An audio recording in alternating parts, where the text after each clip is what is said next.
Treasury Secretary Gina Raimondo is still planning on traveling to Beijing this year, despite China hacking her emails.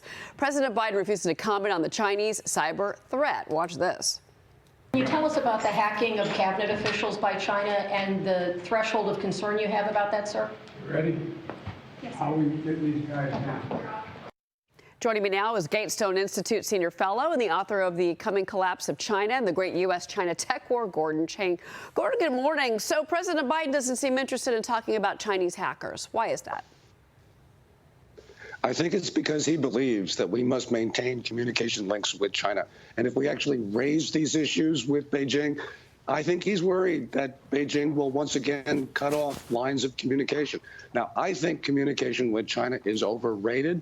China will talk to us when they want to talk to us. They won't talk to us when they don't want to talk. We should not be intimidated by what we think they might do. We've got to protect our critical infrastructure, whether we're talking about emails or whether we're talking about our grid. The Biden administration's not protecting that. Well, Liz Peek is on set with me today, and she agrees with you, Gordon. You write in The Hill, Liz, that basically that one after another White House officials are trotting over to Beijing enduring humiliation. Then you talk about Yellen starting her trip by bowing several times to a bemused Chinese official looking more like a bobblehead doll than a Treasury secretary. Oh, look, I think under this administration, the entire administration is bowing to China, and it makes me crazy. China is in trouble. Their economy is a mess right now.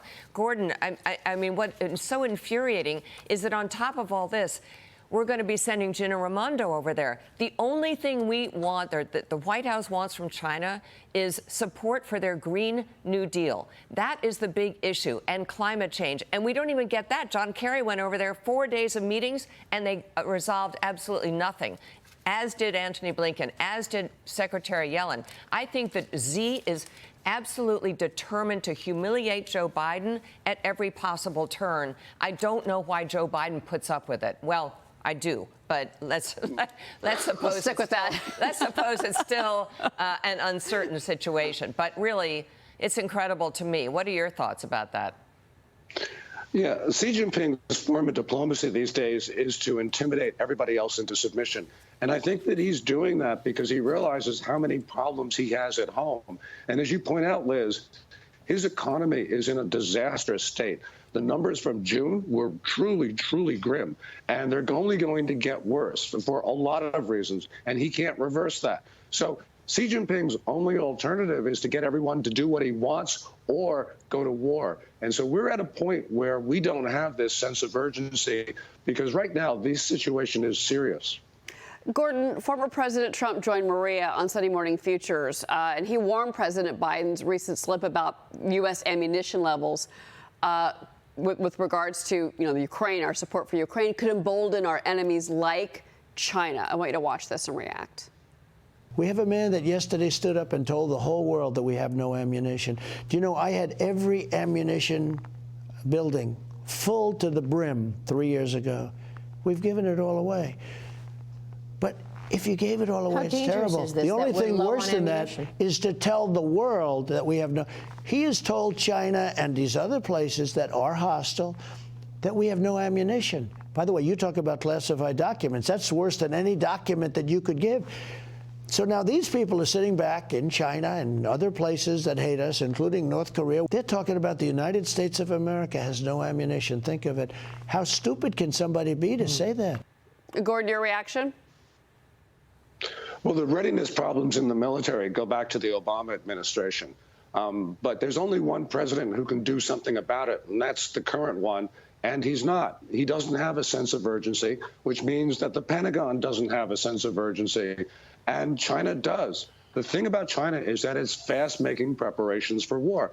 We can argue all day about whether they will actually go to war or whether they're bluffing. But the point is, these guys in Beijing are ready to go to war, and we're not. And the president, our president, has is not doing very much about it.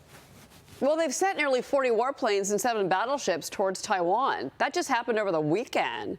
And 22 of those planes crossed the unofficial boundary between China and Taiwan. So, I mean, how close are we, Yes. Gordon? This is pretty alarming.